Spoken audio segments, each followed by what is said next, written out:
All right. So, Cringe.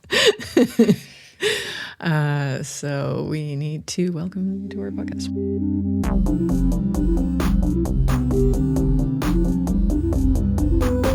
Welcome to In Bits, the podcast that deconstructs our digital lives. I am Dr. Nicola Fox-Hamilton. And I'm Dr. Liam Challoner, but please just call me Liam. Yeah. We are both lecturers in the Institute of Art, Design and Technology in Dún Laoghaire, or IADT. And we both teach cyberpsychology on our master's program, and I teach it to undergrads in a certificate program. So this is a topic that we are really, really interested in. Let's start with why we're called In Bits. What does In Bits mean for our non-Irish listeners, Liam? So in bits is an Irish colloquialism, and it's often used to describe someone who might be in bits or in pieces if they're feeling a bit delicate or hungover, right the way through to when we talk about it from an online setting, it's the little pieces of ourselves that are spread across the internet. So the little bits of ourselves. We typically, when we're saying I'm in bits about something, we mean that we're either wound up about it or it's something that I need to just get off my chest. Exactly. We're in bits about a lot of things about how technology is talked about, and particularly in terms of our psychology. We wanted to start it because there's so much noise out there about cyberpsychology. It is such a fascinating topic. I mean, we're biased because we teach it and we love it, but it really is like there is just so much interesting research out there, and it is not getting shared with people a lot of the time.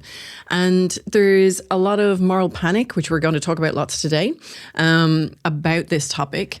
And we understand that the research is a lot more nuanced and often a lot more positive than you might think from reading headlines about various things like screen time and mobile phones and social media and so on. We feel like there's a big gap in our field about how technology is actually impacting on us and what, if any, links there are with well-being in particular. The podcast is for anyone who has kids of their own, anyone who's curious about how technology impacts us and our well-being, as we've said, whether what we do or what we might do is impacted because it's in an online space, and what are the potential risks of being online, and again, the balance in terms of some of the benefits we do get from our tech use. Yeah. We will try and find positive things. There are some. There definitely are some. So this topic, we're going to talk about moral panic, about technology use. We'll look at how that's driven by media reporting. We will be discussing like a little bit the idea of addiction, so content warning for that, but not in any great depth, and not particularly around drug addiction and things like that in any depth at all. So first of all, headlines around screen time. So I collect headlines. Liam has to look away from the screen now because I'm going to play a game with him about which one of these are real and which one of these are fake. Okay. So my favorite all-time headline, this one is really, you'll have heard me talking about it, is that children are tech addicts and schools are the pushers. So this is the level that we are talking about for these kinds of headlines. That one was from The Guardian in 2018. But let's see whether you can guess whether the following ones are real or fake. Not even contouring can save you. Selfie takers overestimate their own attractiveness and are seen as vain. Fake. Nope. Oh. That one is real. Oh, okay. Emoji is dragging us back to the dark ages, and all we can do is smile. Probably true. Yeah, that one's true. Also The Guardian. Yeah. The end is nigh. How iPhones will destroy us all. That has to be true. There's too much fear. That one's fake. Oh, God. It's the end is nigh. It's biblical, which is, yeah. I made it up. I was like, maybe this is too much, but no. I kind of like it as a headline. What about it's digital heroin, how screens turn kids into psychotic junkies? No, that's going to be true. That one is true. That one is from the New York Post. My son is a violent video game addict. He'd rather be dead than not game. True. Yep. New York Post again. It's a classic. Are we creating a generation of narcissistic monsters? True. Nope. That one's all of my own creation, although I have found similar ones. Selfitis, obsessive taking of selfies, a serious psychological complex. I'm going to say true. Yeah, it is. Selfitis. They do love making up terms. Giving your child a smartphone is like giving them a gram of cocaine, says top addiction expert. Oh, I know that one's true. Yeah, I know it is, unfortunately, from The Independent, 2017. I want to talk more about that one. That's also one of my favorites. You've probably heard me talking about it before. But How would that study have been conducted? That's the end of the true and fake bits, by the way. Okay, You I can open your eyes again. You were like, don't look at the screen. I'm like, I know. have no impulse control. I can't do that. I was like, I'm already cheating as you started to scroll. I was like, just close your eyes. So yeah, giving your child a smartphone is like giving them a gram of cocaine. So if you were to design a study to measure the impact of either cocaine or smartphones on kids, right, you'd have to have 3 groups of kids. One of them would get nothing because they're the control group. One group of kids you give a smartphone to and let them off on them. And then the other group of kids you'd have to give a gram of cocaine to see what the difference was in their behavior between those groups. So clearly, ethically, that was never going to get approval, you would hope, and has not been conducted. So with headlines like this, you really, really have to take them with a grain of salt. And something that like that's really scary. Generally, the more of an emotional reaction you have to something like that, the less true it probably is.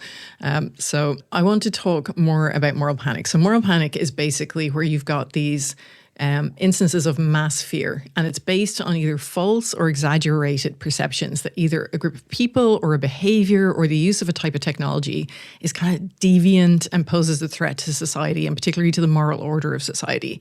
It's fostered by mass media, and it's often exploited by people who are moralists or politicians or kind of thought leaders in the area, etc., often to make money from it. But there's been loads of moral panics through the years. It goes way back to Plato saying that writing would engender forgetfulness in the minds of men. There were lots of worries about trains, that they'd that trains would, I can't even say that word. Asphyxiate? Yes, that is the word. Women in particular, because our wombs would fly out of our bodies. So there's been loads of these, and we are going to focus on the tech ones in particular. So we've moved on in recent decades from worrying about women to worrying about children. And so we're going to focus on the tech panics, and most of those are around kids, or a lot of them are around kids. Tech panics can be driven by real concerns about change. People are uncomfortable with change, particularly change they didn't grow up with. But there have been lots of other kinds of moral panics as well about different things like McCarthyism, about communism in the US, the satanic panic. And at the moment, there's a big moral panic about trans people, trans panic. They're unfounded. They're very much based on fear and not evidence, and they do cause harm. Now, with tech panics, Dr. Amy Orban wrote a really good article called The Sisyphean Cycle of Technology Panics. And she talks about how similar past technology panics about novels or TV or radio and so on, when we look at them now, we laugh at them because they seem really ridiculous. The idea that radio was stopping families from talking to each other because they were all sitting around the radio listening to this, and kids in particular didn't want to talk to their parents anymore because they were more interested in hearing stories online or on the radio.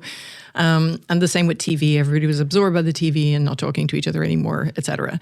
And they were being influenced in negative ways. It was causing an increase in violence. And we kind of move on from those without resolving them, usually. Nobody worries about radio now, for the most part. People don't really worry as much about TV anymore. We move on to the next technology that comes along, which is the internet and games and social media and phones and so on now. And Amy Orban in that article talks about how researchers spend a lot of time investigating these panics to try and calm people down, but that we tend to do it in a very ineffective way because we don't learn from the past. We're not building on any kind of theory or theoretical underpinnings. We're just looking at how many people are affected by this thing that we're worried about right now, instead of doing it in a comprehensive and kind of useful way. So what harm does moral panic cause? So it scares parents into thinking that everything their kids are doing online is going to harm them. It creates this societal discourse about negative use. It becomes very centered around negative use and harmful use. And that actually influences our own perceptions about our own use, which can in fact impact our well-being. Because if we think that everything we're doing is having a negative impact, it actually starts to have a negative impact because we stress about it. So it's like a self-fulfilling prophecy. Yeah, rabbit hole of fear, panic, anxiety when we go round and round and round. Yep. Exactly. The third harm is that some people do profit from scaremongering. So they focus on the negatives. They cherry pick the research that supports their points. They create very simplistic and compelling arguments saying that technology is only bad for kids and all of us, and stressing people out about that. And, we know that clickbait articles go more viral when they are negative and very emotional. And the same thing is true for news articles, for books, etc. So we don't, the books that present a very balanced view, like Pete Etchell's book, Unlocked, is probably not going to be a bestseller in the same way as books like The Anxious Generation, because that's about worrying people and it creates a much more straightforward message rather than a "it depends" message. Yeah. The fourth harm is that it allows governments to scapegoat technology for the issues that we're facing in society, particularly around mental health. And it allows them to avoid responsibility and to avoid having to finance solutions to complex issues that might cost money. So instead of providing high quality mental health services, etc., it tells them that it's okay to just blame phones on it and to talk to people about taking like a 24-hour digital detox if you're not feeling so well, which is not going to help anybody with clinical depression or anxiety or bipolar disorder or anything like that. It also encourages governments to create laws, regulations, or policies that really don't make any sense and that aren't based in any evidential kind of grounding. An example of this in the news in Ireland right now, our last budget that came out allocated €9 million to go towards phone pouches in schools. Mm-hmm. What do you think of that? Yeah. We were chatting about this before. So it equates to about €30 per child, and there's no means testing to this. It's a free for all in terms of funding, which is problematic as well. Particularly because schools require more funding and more resources. They're still not back to where they need to be. I think the point you touched on in terms of like the government being able to kind of push or pass on kind of liability, whether it's to a social media company or to someone else or it's all the problems are in that sole device. And if we just put it in a little pouch, we can lock away, everything is going to be fine. And we'll just ignore the parent that's involved, the teacher that's involved, the moral learnings, all of that. We just ignore. I don't think it's going to be a one-stop shop solution. Not even close. No. And it's being presented as something that will like protect the mental health of students. I think that's the primary message that the government has been pushing. And like, first of all, the research on the link between mental health and phone use is extremely complex and mostly doesn't support a link. Yeah. And secondly, the research on mobile phone use in schools is extremely complex. The research base is actually quite poor. Like there was a recent review of all the research by Campbell and colleagues found that the definition of a ban in schools was not the same across all different schools. So some of them had a partial ban where they were able to use the phones in class for teaching activities. Others found it was a complete ban. You weren't allowed to bring it to school. Others were allowed to bring it to school but had to be kept in their bag or their pocket. And those are very different things. And what they found was that it didn't seem to make any difference for mental health, really. It didn't even decrease cyberbullying, which is one of the main reasons also that it's been brought into schools here, because most cyberbullying happens outside of school anyway. They actually found in some situations that it caused more problems than it solved. So when you take phones away from kids, it can increase their stress and anxiety. And it can actually increase cyberbullying because a more authoritarian school is less likely to have a warm, open, and friendly atmosphere, which is better for reducing cyberbullying. So it'll have a more authoritarian atmosphere, which actually increases cyberbullying. So there's all these kind of problems with it.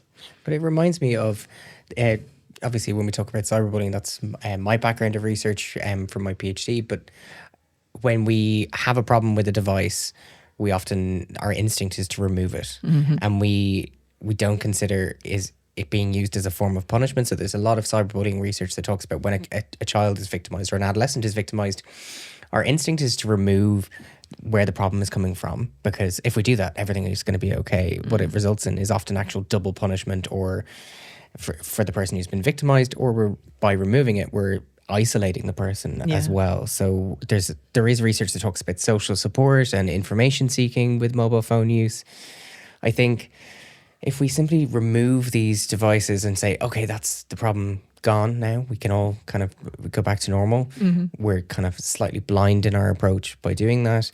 If we go back to like 3210s and old school Nokias that were genius and perfect, they're the phone I had in school. Mm-hmm. And that if you said to me, okay, you're going to put it in this pouch, that's fine, I would probably more likely put in a broken or a secondary phone to kind of overcome that situation, but also by just saying, okay, I put it in a pouch for that particular day and everything is going to be fine. But it doesn't teach an adolescent any self-restraint. It removes that ability. There's all these social aspects that we can't even get into yet. Yeah. Like it takes away their autonomy and it's not teaching them any digital skills, which they're going to need because the world is just so full of tech and it's so useful in so many ways, but we need to know how to navigate it. Yeah. And I think if you give all the responsibility to families to teach kids how to do that. For some families, that's going to be great because they're going to be quite tech savvy. There's plenty of families that aren't tech savvy. The parents are terrified of it. They don't know how to use it. And they sort of just freeze and don't talk to their kids about it and give them unrestricted access or no access instead. And neither of those things is the solution either. So we wanted to know what our students thought about some of these ideas, about whether, for example, their overall phone or social media use is positive or negative, or maybe a mixture of both for them. So we asked some of them. I feel like it's definitely a bit of both. Like, I would never look at my use of like social media and my phone and be like, that is so bad, something needs to change. But I definitely think with certain things, like the fact that your phone is so easily accessible all the time, like, you know, when like, let's say there's something bad going on in the world and like you go on your phone and it's right there and you can't avoid it. Like that type of thing is the only way that I would say is kind of a negative, you know? It's a bit of both. I kind of use it a lot to kind of keep up with political news and all, which I'm very interested in. And I use it for my golf, you know, video my swing and everything. But I do think there's some times where I'm in like at home and I need to do an assignment or something, but I'm on my phone on TikTok or Instagram scrolling, and you know the hours can go by and you don't even realise it. We also want to know, like, what do they think of the idea that we're addicted to our phones, and whether maybe reframing it as a bad habit rather than addiction might be helpful at all. I wouldn't call it like a fair assessment of being addicted, but I do think there's certainly a problem in the world with phones. Yeah, I think if you know, it's a bad habit, definitely, because it can interfere with your work or your social life, and it can get out of hand pretty easily. So, bad habit's a better way of doing it. I wouldn't say addicted, and I kind of, about the idea that in general people are kind of addicted to their phones, I don't really agree with that, because I think the way I would kind of think of an addiction anyway is that it's something that's really impacting your life in like a negative way, whereas I feel like everyone has a phone. And like, it's not like people have it and it's impacting them badly. Like, people have it to like make calls and stuff, you know, and it can impact you badly.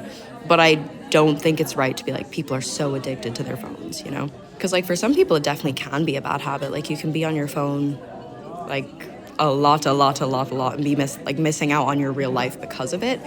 But I feel like habit is definitely better for in general, because I think everybody has a bit of a habit with social media. I think both of those are really interesting. What stands out to me for both are the two different responses to their device use. So like chatting about like the purposes, so like talking about golf or politics, so like enjoyment, information seeking is what both of those are. And then when he's talking about like assignment work or other pressured spaces, the kind of distraction element that can occur with phone devices, which I think is realistic. Like talking about like almost like the doom scroll element of whether it's TikTok or Instagram, whatever. But I think like he's aware of that distraction, knows the behavior isn't positive or helpful helpful for productivity, is able to spot that and then control for it. Whereas the female, I was going to call her a participant there again for a second, but I can't stop myself. The female student, again, is very realistic in the approach, and is like, well, everyone has a phone, and like let's not like think that old kind of parable of the sky is falling is there, which I think is really helpful, because she's like, everyone has a phone, everyone has a device. Just because we all have that doesn't mean that there's going to be some form of like extreme negative impact right away. And like, it's really interesting, they both talk about the benefits of their phone use, which just gets ignored so much in the overall conversation. So if we start taking this stuff away from people, we're also taking away those benefits from them as well, which I think is a really big problem. We asked our students what they think about phone bans in schools or social media bans for under 16s. I don't think it's a good idea, but the reason I say I don't think it's a good idea is because I just don't think it would work. And the reason I say that is because when I was in school, we weren't allowed to have our phones hypothetically, and it was like, oh, if you even have it on your person, it would be like taken away and everything. And everyone would just use their phones in class because you would just find a way around it. And I feel like it would also possibly make people more inclined to actually just start going on their phones more. So I feel like it would probably just be better to kind of maybe just introduce earlier on, like in education systems, kind of about like phones and like using things responsibly, as opposed to being like, let's just ban it completely. I think it'd be better if you did it for kind of 12-year-olds and under. I think maybe when you go into secondary school, then they're allowed to have phones, you know, because you see the government spending €9 million on pouches to stop people on phones. And, you know, so it's obviously a problem, but I think there's better ways of handling it. And I think, especially in secondary school, you know, you need to have contact with your parents for lifts and everything and talk to friends. So. But that comes back to the points I was making earlier in relation to the cyberbullying research, and when you take away a device from a young person who's been victimized, which is an automatic response, it results in double punishment, which has that impact. But if you can actually connect that back into the phone pouches, and you see two different perspectives of the phone pouch again. I don't know whether that's a gendered experience, but they're both quite balanced. They obviously don't agree with the kind of the funding and the incentive behind it, which I can understand. But also he's like, well, I think there's other ways that we can approach it. And then it's not necessarily just this withdrawal of content. And then you see in our the female students' response, which I actually love, is let's talk about education in schools earlier. Let's have discussions, which the male student is also supportive of, and like removing this decision making that you were talking about earlier as well, where the autonomy, the learning aspect of it, the moral development is withdrawn and taken away. Yeah. What did you think about, like, where she was talking about her experience of, well, we're just going to use them anyway? Yeah, I figured, like, the more you try and ban kids from doing something, the more interesting it is to them. And so if you try and ban it, there are always going to be some students that will try and find a way around that, just for the sake of trying to get around the rule. I know I used to do it with wearing like dock boots into school. We weren't supposed to wear boots. And I wore them almost every single day. So kids will find their way around stuff. Well, adolescence is a rebellious age Yeah. or period in life. But I think they're, like, overall, they're quite balanced in their approach. They're obviously young adults. They have their own perspective about how devices can be used for positive and negative reasons as well. Some of the issues that we're discussing here, and some of those headlines, are from people not really understanding the idea of what a correlation is, which is how a lot of this research is designed. And you're the research methods person. Do you want to describe what a correlation is? Yeah. So a lot of people confuse causation and correlation. So causation is something, a variable has a direct impact on the other. So No, it doesn't. For causation, yes, it does. Oh, it does. Fuck. No, so you need the causation lesson as much as someone else now. Okay, so causation. Sorry, I wasn't even paying attention. No, so causation. Let's keep going. So causation is where one variable, one thing that occurs, has an impact on the other. Does have an impact. So coffee is life. I drink coffee and it increases my energy levels, or it can potentially increase my attention. So that has a direct impact after consumption. Now, correlational is where two variables are related to each other. They do not directly impact each other. So that's the big difference. There is a series of these types of correlations. So, for example, there's a correlation between the number of people who've drowned by falling into a pool by the amount of films Nicolas Cage has appeared in. So there's a positive correlation. So as one increases, so does the other. That doesn't mean that watching a Nicolas Cage film means you're going to fall into a pool or vice versa. It just means that they're positively associated with each other. And what happens is, when you have a lot of data, the more data you look at, the more likely you are to find correlations. So that example comes from a great site called Spurious Correlations, where the guy who set up the site just looks at tons of data to find these correlations. And some of them are near perfect correlations. One of my favorite recent ones is that the number of Google searches for the word small, SMOL, correlates extremely strongly, almost perfectly, with customer satisfaction in American Airlines. Now, clearly, one of those things is not causing the other, but there is a relationship between the two of them. So when you look at enough data, you are bound to find some things that have a relationship with each other, which doesn't necessarily mean that one is causing the other, or even that relationship means anything practical. So when researchers are conducting research on things like screen time and well-being and phone use and well-being and so on, They shouldn't just be looking at loads of data, and mostly they're not. They should be forming a hypothesis or a very well-educated or well-founded idea of what they'll find from the literature, and then they look specifically for that. So they examine specific pieces of data for that. But even with that in mind, it's still a correlational relationship, which does not explain causality. The only way to find out about causality is to do an experiment where you manipulate one group and see if it has an impact on mental health, for example. So in other words, if you go looking for a relationship between depression and higher screen use, for example, and you find it, it might be that depressed people use their screens more. It might be that using screens more leads to depression. You can't say that it's either one of those. It might be some other completely different factor that isn't accounted for that explains the depression, the screen time, or the relationship between the two. So in a situation like that, the results really need to be interpreted very conservatively, and good researchers won't say that screens are causing depression in that instance. But a lot of PR releases about research, a lot of news headlines about research will say screens causing mental health problems in children or young people or adults or everybody. And that is a huge problem with the way that a lot of the research is reported, I think. But the problem with that, so once that has taken place from a researcher perspective or from a psychologist perspective, where we know a concept like you've mentioned a couple of them, like depression, well-being, general mental health, they're far too complex to just solely be impacted by one thing. Yeah.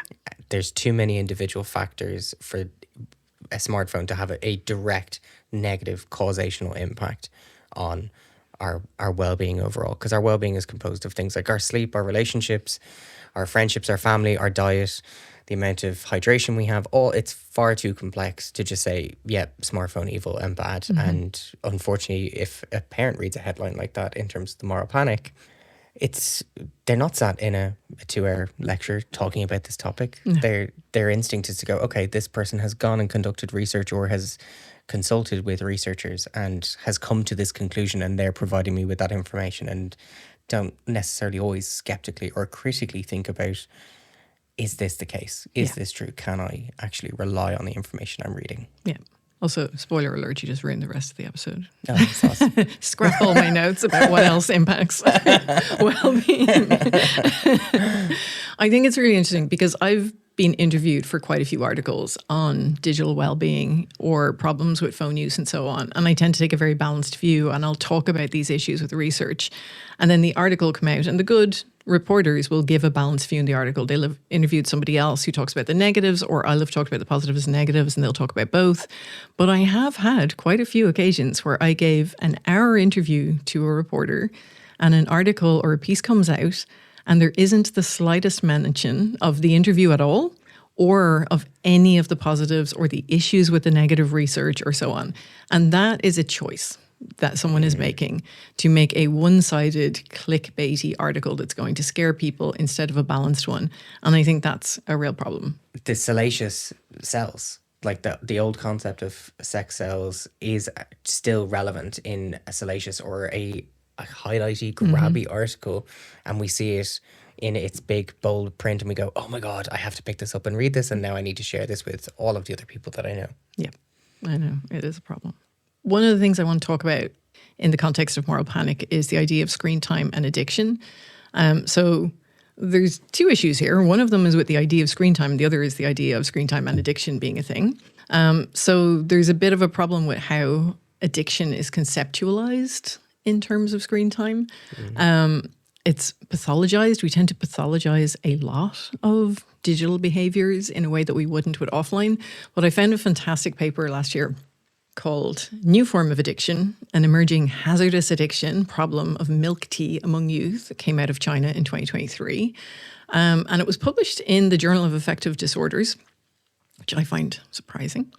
And basically what they looked at was milk tea, which is a specific Asian kind of drink, has been experiencing a lot of growth in China and a lot of popularity in China, particularly among young people.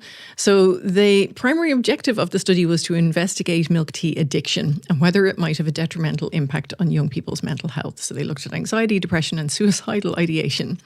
They did a cross-sectional study. So it's a correlational study. They looked at over 5,000 college students. And they also measured their depressive, anxiety symptoms, suicide ideation, and milk tea addiction symptoms using a scale that they developed, which included things like dependence on it, guilty feelings about drinking it, withdrawal, tolerance, being unable to stop drinking it, craving, and intention to stop. Do you want to read the results, Liam? Oh, God. Particularly the first line. But I just like hear you discuss it, and I'm internally sighing. Yeah. Okay. Nearly 77% of participants consume milk tea at least 6 to 11 cups in the last year. Moreover, we found that a high level of milk tea addiction was significantly associated with a higher risk of depression, anxiety, suicidal ideation, respectively, for controlling for confounding variables, so other stuff that can have an impact among youths consuming milk tea. Our findings highlight that milk tea consumption might lead to addiction, and it is associated with depression, anxiety, and suicidal ideation. Current findings can assist policymakers in developing regulations such as restricting advertising, providing psychoeducational information, establishing food hygiene standards for such a prosperous youth-dominated consumption industry while protecting their mental health. So, yeah, there's a lot to unpack here. It's a rich text. I see, yeah. I got to start at the start, right? 77% of participants consumed milk tea at least 6 to 11 cups in the last year. Yeah. That's 1 cup every 2 months to less than 2 cups every 2 months. My first question would be, is in the last year, is that a typo by the researchers? No. Because I'm already questioning them. No. So if you've had milk tea once a month for the last year, they are considering that to be problematic use. Like, we live in Ireland. Now, I know you don't drink tea, Hate but tea. I've drunk 6 to 8 cups of tea over the bank holiday weekend. I was going to say, yeah, I've had like, At least. I would have about 5 to 6 cups of coffee across 2 days, depending on how long the day is, maybe. Yeah. I'm not saying this is healthy behavior, but I think 6 to 11 cups in a year is, you're Not gonna- very much. That's a nice occasional treat. Yeah, that's a box of tea bags that goes a long way. Yeah. And then they created this scale, the milk tea addiction scale, based on substance use guidelines, which is things like alcohol, cocaine, heroin, like major drug addiction guidelines. But they're doing it for milk tea. And then they're associating it with things like depression, anxiety, suicidal ideation, etc. But even if you go back to the DSM guidelines, it has to be like your milk tea consumption causes significant problems in your ability to function at work, at home. One of the questions that's used for substance abuse with alcohol is, have you lied about your alcohol consumption to a significant other, someone in your life? So have you lied about your milk tea consumption, Nicola? So I'm very open about it. the problem is that the guidelines that are being used are so severe that the lens has already been biased, which is a problem here. I mean, when you look at what they were measuring in the scale, things like intention to stop. Well, no, why would somebody stop when they're having 6 cups of tea in the last year? Like, that's not a problem. No one would have intention to stop. Dependence on it? Like, is anyone who's drinking it a couple of times a month Withdrawal. dependent? And withdrawal, like, what are the withdrawal symptoms for milk tea? Like, it's got some sugar in it. It's got some milk in it. That's kind of it. It's just gross. I hate tea so much. It's so problematic. And just you're like, what are the withdrawal symptoms? I'm like, happiness. So the significantly associated. So significantly in terms of like, yes, it is associated. Not that the significance is incredibly high, with a higher risk of depression, anxiety, suicidal ideation, and respectively after controlling for other variables. I do not believe this study, as a cross-sectional study, is extensive enough to control for any of the other variables that are involved with any of these topics, let alone all of them in combination together. But I mean, even the most straightforward observation that if you're feeling anxious or depressed, etc., maybe you treat yourself to a nice thing to make yourself feel better. Yeah. And so maybe you are more likely to drink them, but it certainly doesn't mean it's causing it. No. There's relationships that we can have there, but there's definitely not a causation argument. And then, so the jump from drinking 6 to 11 cups in a year, to addiction, to the huge mental health problems, to then governments should provide psychoeducation and restricting advertising on this industry so that you can protect young people's mental health is so insane. So this paper is just so absolutely batshit crazy and so off the wall that I think it's a really good example of how taking correlations and extrapolating from them far beyond their intended meaning or any potential relationship can be such a huge problem. By the time you get to the end, you should read this and go, certainly as a researcher, you read this and go, here. Yeah. Like, come on. It already has a slant of bias. There is a problem. There's a level of judgment that is there. Academic publications should be free of bias and they should declare bias. So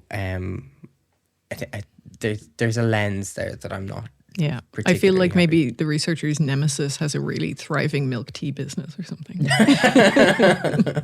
Bubble tea. Yeah. No. But I think it's an example. Like, we talk about peer review and how it safeguards against nonsense getting published and how it kind of preserves the quality of research. There's supposed to be a couple of people who look at this, who are also researchers in the area, who look at this and go, this is good quality or it's not. These revisions need to be made. But that doesn't mean that complete nonsense doesn't get through the net, because this is complete nonsense. This should never have been published. So there was a lot of pushback on this and there were some replies written to it, etc., which you would expect. And that's how science works. It gets corrected, which is good. But the paper has not been withdrawn. So with the screen time research, a lot of the earlier research up until maybe sort of 4 or 5 years ago was kind of problematic because not only was it correlational, which is fine. Like, there's loads of correlational research. That's fine once you don't over-interpret the findings or extrapolate from them to indicate causality. But a lot of it was also based on asking people how long they spent online. And we tend to spend quite a bit of time online, and we're also on our phones throughout the day at different intervals. And we tend to be really, really bad at estimating behavior that we do a lot. Yeah. We under or overestimate our time spent online or social media by quite a lot. They're only actual use and estimated use are only kind of moderately correlated. So in particular as well, the very mental health outcomes that researchers are interested in, like depression and anxiety and well-being, affect how we perceive our time online. So for example, people with higher depression scores generally have greater inaccuracy in estimating how much time they spend on social media. So they were correlating people's perception of how long they were spending on social media with their depression scores and saying, oh my God, there's a relationship between the two and it's terrible, one's causing the other. And those relationships are so much stronger than actual use and any mental health issues. So there was a huge problem with a big body of research. And then once we found out that actual use with screen time use, for example, on phones, it's quite easy now to measure actual use. Then the research started to find much smaller findings and much less impact. But there are still lots of people talking about that old research as though that is the quality research and that's what we should be looking at. And actually, we really need to move on from that research. So that's a huge problem. So what you might find surprising after all those headlines is that actual technology use seems to have very little relationship on well-being overall. So this is across the general population. So in one study on adolescents by Shabilsky and colleagues, they found that 0.5% of the difference in well-being, so that's 0.5% in the amount of well-being, was related to technology use in adolescents. And like Liam spoiled earlier for me, things like eating breakfast and getting a good night's sleep are much more important. So there's a lot of things that are really important. And then there's been several large studies and longitudinal studies over 8 and 9 years that found really no substantial relationship between internet or social media use and subjective well-being. And I think what's interesting is that disconnect between what the evidence is telling us and what we believe about the effects of technology. So a lot of us believe that it has a negative effect on us, and we're quite attached to that. Like when I tell people that the research suggests that for the most part, it's not having a negative effect, they don't really want to believe that. They don't. It's a lot easier to blame something else, though. Yeah. So it might stem from the media reporting on it, leading us to believe that it must be causing us harm, and that influences our own perceived use. And there's so much reporting on it. And when you see things, the same message over and over again, we tend to believe it more. We know that from the misinformation research. That's kind of problematic as well. And then there are, of course, some people who do experience a negative impact. So, when you look at the average across the population, it doesn't seem to be impactful on a wider level. But that doesn't mean that some people aren't experiencing problematic use or harm from using social media or their phones or technology in general. That's something that, like lots of good researchers know, that we need to start getting more into individual experiences or smaller groups' experiences. Like we know kids with intellectual disabilities are more vulnerable online. People who are lonely can sometimes be more vulnerable online, but not always. Like there's very individualized kind of experiences that people have. We need to get more fine-grained data, I think. But if you shift it away, and so a lot of the moral panic focuses on kind of younger people, adolescents, kids, because it's easy. We can focus in on the parent and we can anchor them in. A lot of the research that looks at older adults, there's a lot of research that happened during COVID about social support, information seeking, staying connected with others for older adults. Like there was issues in terms of technology adoptance for some people, but generally not for everyone.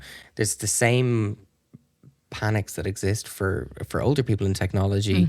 They tend to revolve around different topics like cybersecurity and how they're all going to be incredibly vulnerable because they didn't grow up with technology. And those same moral panics aren't actually the case. These exist everywhere. It's very easy to blame a tool or the medium that we're using rather than actually bringing it back to us and our own behavior and our own use. Yeah.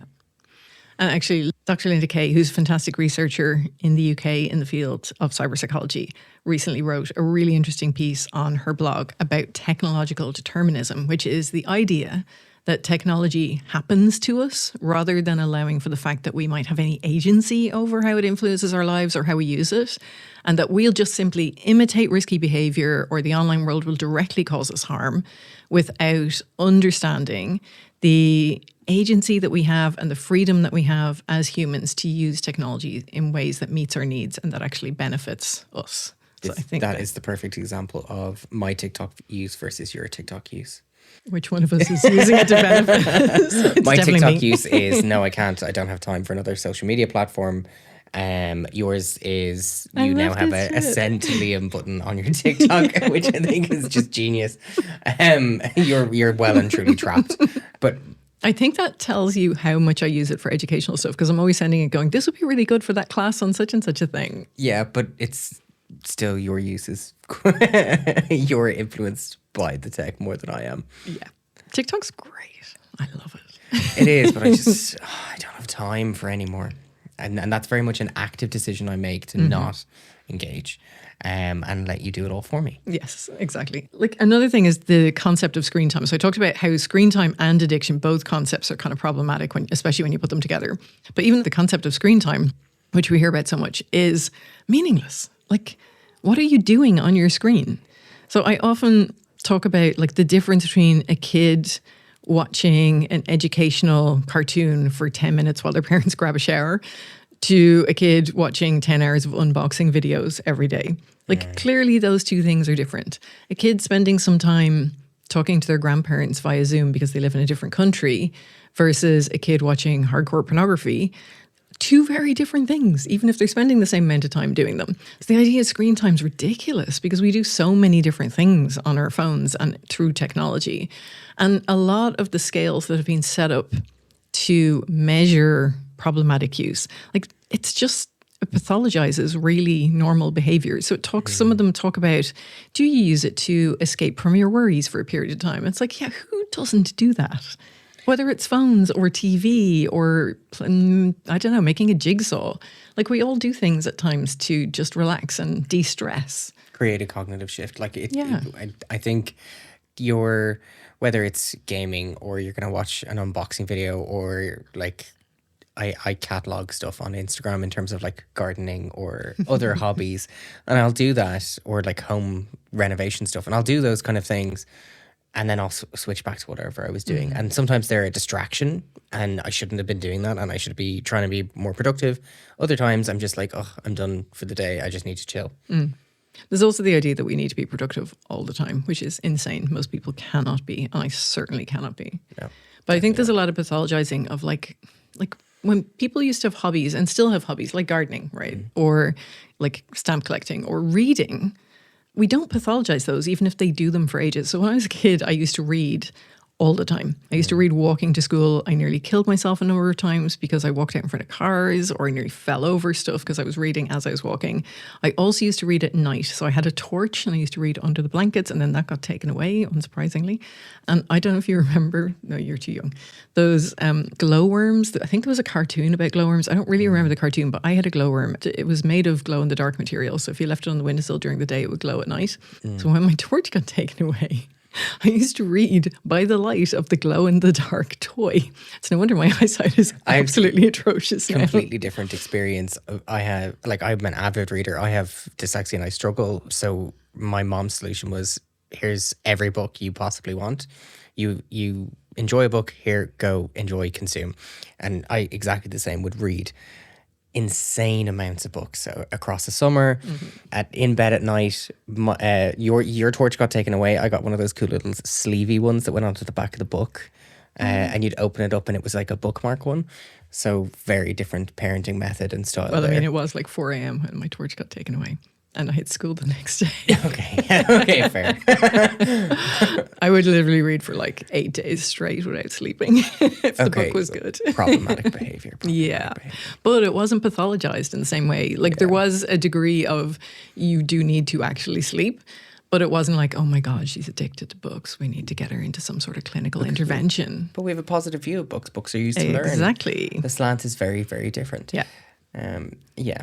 But when it comes to technology, it's like, oh God, it must be destroying their mental health because they're doing it a lot. So I think the idea of addiction is kind of problematic. So there's problems with the ways we measure it. We're going to be talking about this more in another episode. But I think what is useful is to think about like overuse or problematic use, which definitely exists. Like we're not all using social media and screens in the best possible way for us. But if you think about it more as a habit that we can adapt rather than an addiction that we've no control over, that might be a healthier approach, I think. Definitely. So we also have lots of benefits from our use of technology. And we'll go into some of these in much greater detail in future episodes. But we do get, like Liam mentioned earlier, we get social support from our phones through reaching out to people, through communities that we find online. We get connection and belonging. We find and build and maintain relationships. We're definitely going to be talking about some of that because online dating is my area of research. We use them for fun and relaxation, for education and learning, for work. Like there's so many good things that we get out of it. And all of that tends to be ignored in the media reporting. And I think that's a problem, that there's no balance. It's not that there are no problems with technology. There definitely are some. But I think we need a more balanced conversation. I think we need to learn how to have a balanced conversation and in the media a lot, or in our publications that we're looking at, there is this negative lens. And the example you gave earlier where the balanced view was potentially ignored because it wasn't as salacious. I think it's okay to have, these are the fears, these are the things I'm worried about. But again, with balance, and go, these are the things that you are worried about. Here, come read this headline.